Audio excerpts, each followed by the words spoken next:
Okay, next, dito na tayo sa fluid dynamics. Okay? So, dun tayo sa fluid flow. So, sa mga types ng fluid flow, it could be laminar or turbulent. Pag sinabing laminar, streamlines are straight and parallel. Pag sinabing turbulent, there is an irregular fluid flow. Okay? So, kita naman yung difference. Pwede rin sabihin na uniform tsaka non-uniform yung fluid flow. Tandaan nyo lang, pag sinabing uniform, velocity at any given time does not change. So, ibig sabihin, fix siya, no? Constant. Hindi nagbabago yung ano, kaya nga uniform, no? Pero kapag non-uniform, yung velocity niya nagbabago at any given time, no? Kaya nga siya non-uniform. And then, pwede rin compressible or incompressible. Okay? So, pag sinabi kasing fluid, no, it could be a liquid or a gas. No? Pag compressible, volume of a given fluid particle can change with position, varying density. No, nako-compress. Usually, compressible, yun yung mga gas. Okay? Yung mga incompressible, which is volume of a given particle does not change, usually mga liquid yon. Kaya siya, yun yung ano niya, characteristic niya, incompressible. Okay? So, yun. So, next, viscosity. So, pag sinabing viscosity, it is the resistance to change in shape or movement of neighboring portions to another. So, internal friction of a fluid. So, okay. So, may dalawang klase ng viscosity. Kinematics viscosity tsaka dynamic viscosity. Okay. So, pag sinabing kinematics viscosity, resistance to flow of a fluid under the weight of gravity. Ang unit niya ay poise. Okay. Pag dynamic viscosity, resistance to flow of a fluid when external force is applied. No? Okay. So, ang unit naman ay Stokes. Okay. Sabagay, pag sinabing kinematics, no, kino-consider natin na walang force doon. Okay? So, next. Dito naman, no, may kino-consider tayo dito about sa number ng Reynolds. So, yung tawag dito, Reynolds number. Okay? So, it is a dimensionless parameter that determines the behavior of viscous flow patterns. So, could be a laminar or a turbulent. So, kapag ang Reynolds number ay less than 2,300, that would be laminar. Pero pag greater than 4,000, that would be turbulent. But in between 2,300 and 4,000, that would be transition. Okay? Next, sa continuity equation naman, pag sinabing continuity equation,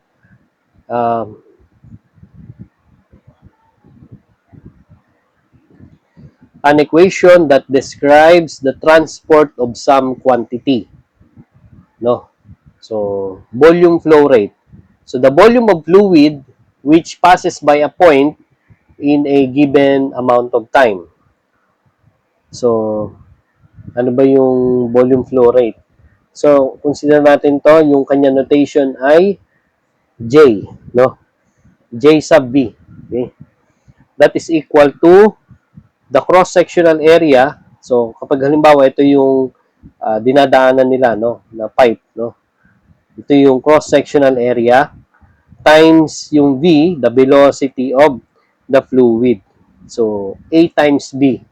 Yun yung volume flow rate. Okay? So, dito sa continuity equation, for example, no? So, makukuha natin dito yung volume flow rate. So, makukuha din natin yung volume flow rate dito. Okay? Given yung area and their velocity.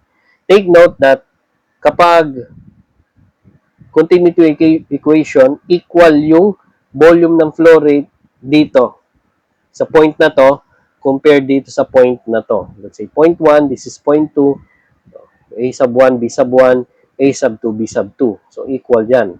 Ibig sabihin, paano sila nagiging equal? So, kung malaki ang area, okay? Ito, maliit naman yung area. So, sa bumabawi naman siya dito pagdating sa velocity. Ibig sabihin, kapag malaki ang area, mas mababa yung velocity. Pero kapag mas maliit yung area, dito mas mataas yung velocity. Okay? Kaya equal lang yung kanilang volume flow rate. Okay?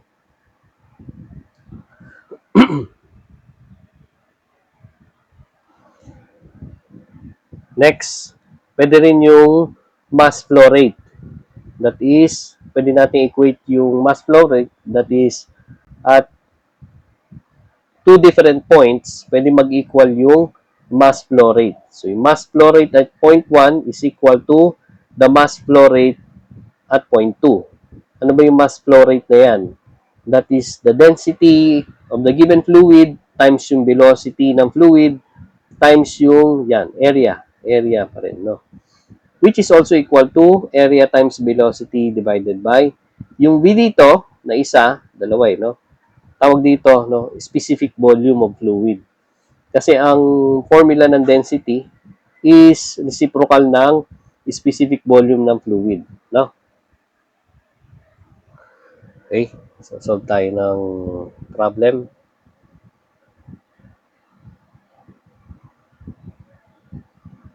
So given a water pipe narrow such that its radius reduces from 10 cm to 5 cm if the average flow velocity in the wider section is 4 meter per second.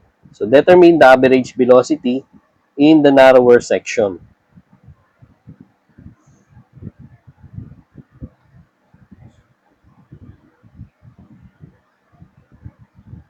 Okay. So sa solution, no? So may binanggit siya dito na water pipe. Yung sa kabila ay laki. Okay. Then for example, no? Kabila ay biglang lumiit naman, no? Okay. Nang ganyan, no? Naging from 10 cm, ito ay 5 cm, no? So, sa wider section, 4 meter per second yung velocity. Dito naman, at ito yung hinahanap, no? Ano daw yung velocity dito, no? Kasi velocity 2. Take note, no? Binigay yung radius, ibig sabihin yung area nito ay pambilog. Okay? So, that is, by continuity equation, okay, area times velocity is equal to, at point 1, is equal to area times velocity of point 2. Okay? So, yung velocity 2 is equal to area 1. So, hindi ko na i-convert, no? Kasi magka-cancel din naman yung ano nila, unit, no? Yung area 1, pi r squared, no? So, 10 centimeter squared, no? Divided by area 2, that is pi 5 centimeter squared. Times yung velocity 1, ano to? That is 4 meter per second. So, cancel naman yung centimeter square. So, cancel din yung pi. So, that is 10 square divided by 5 square times 4. So, yung second velocity, walang iba kundi 16 meter per second. Naintindihan?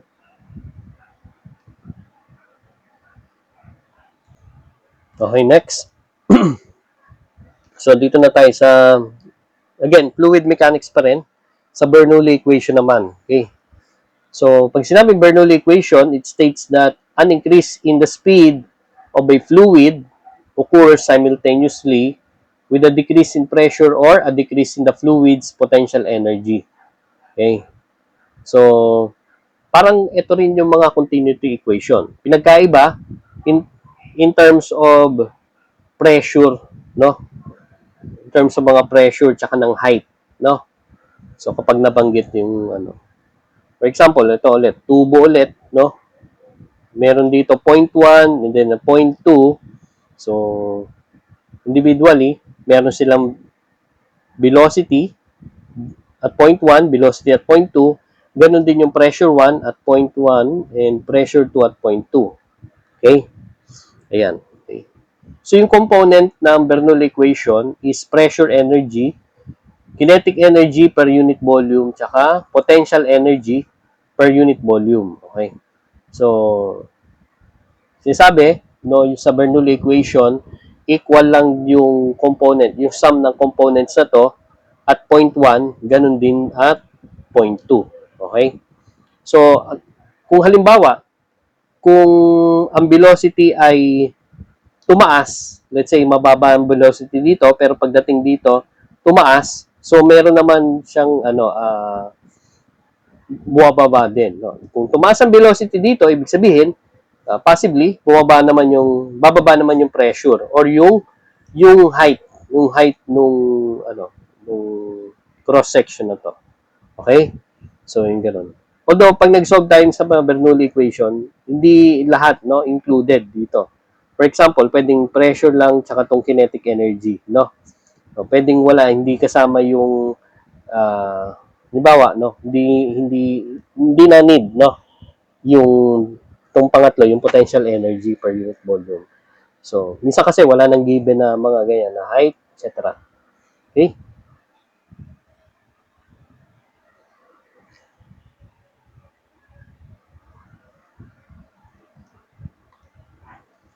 Okay? Solve natin to. So, let us calculate the pressure in the hose. Okay?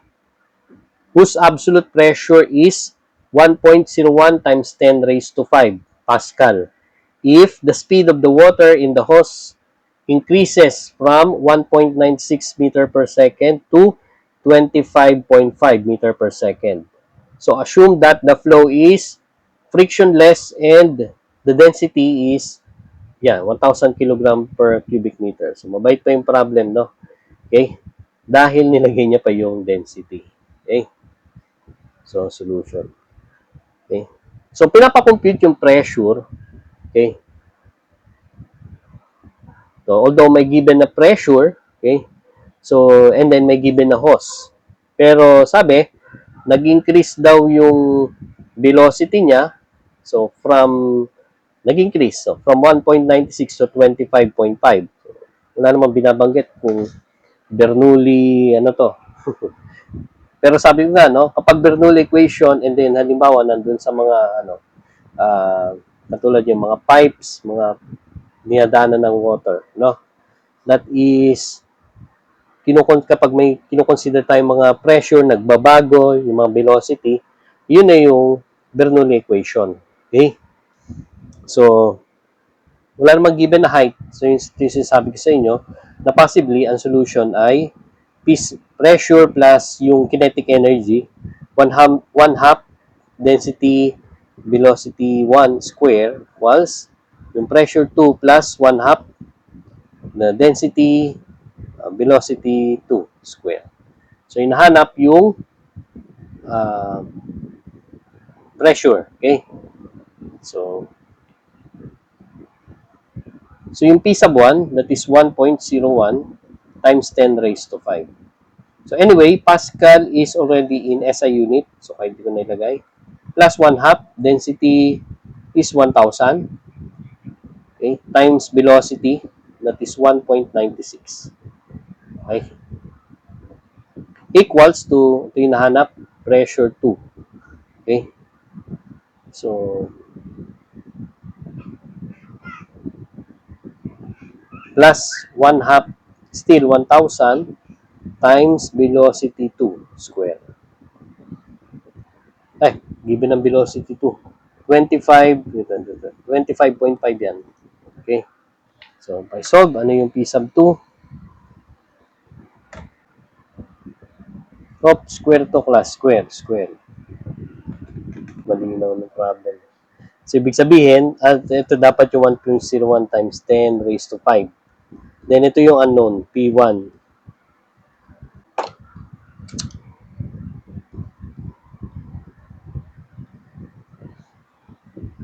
Yan. P1. Yung P1 pala yung hinahanap, no? May hindi malinaw sa problem. Okay? So that is letter D, tama. No? Next. Dito na tayo sa Torricelli's theorem. Okay? So sabi dito, it states that the speed of flow of a liquid from an orifice ang basa pa dyan, equal to the speed that it would attain if falling freely a distance equal to the height of the free surface of the liquid above the orifice. So yung velocity, that is equivalent to square root of 2g times h. So sabi dito, given an open tank, no? So yung applicable kasi itong Torricelli's theorem sa open tank, no?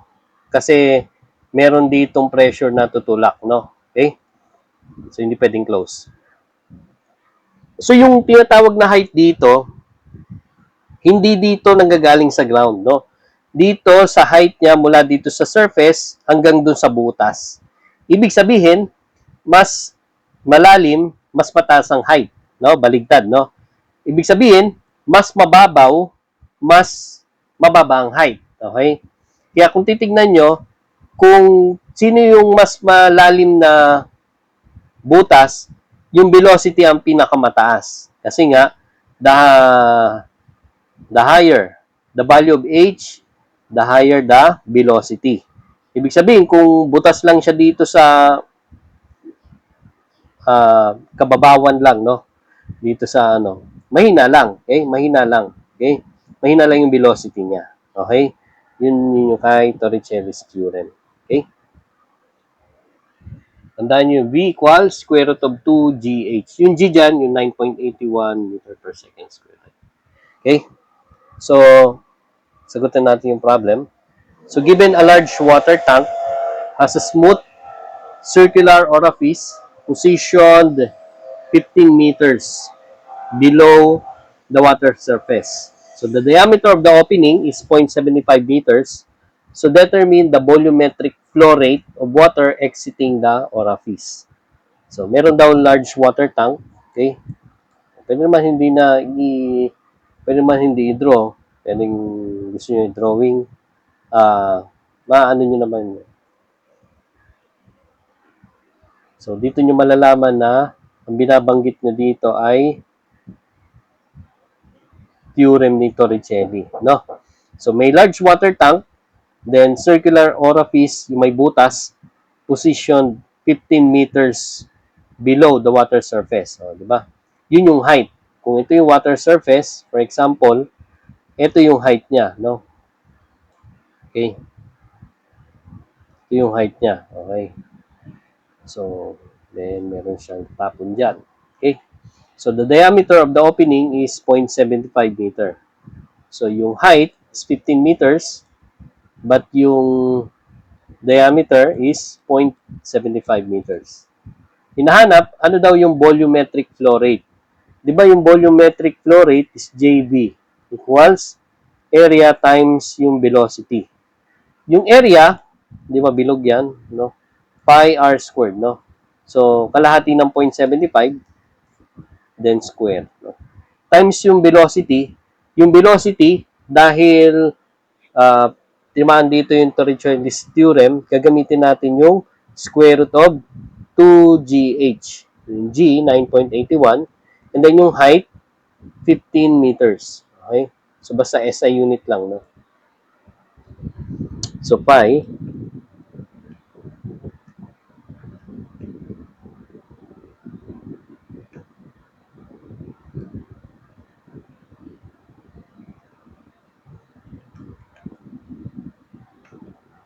2 times 9.8.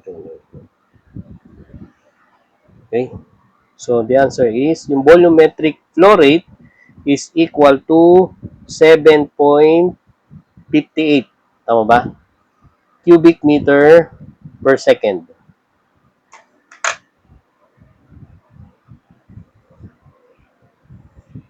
So that would be letter B. Okay?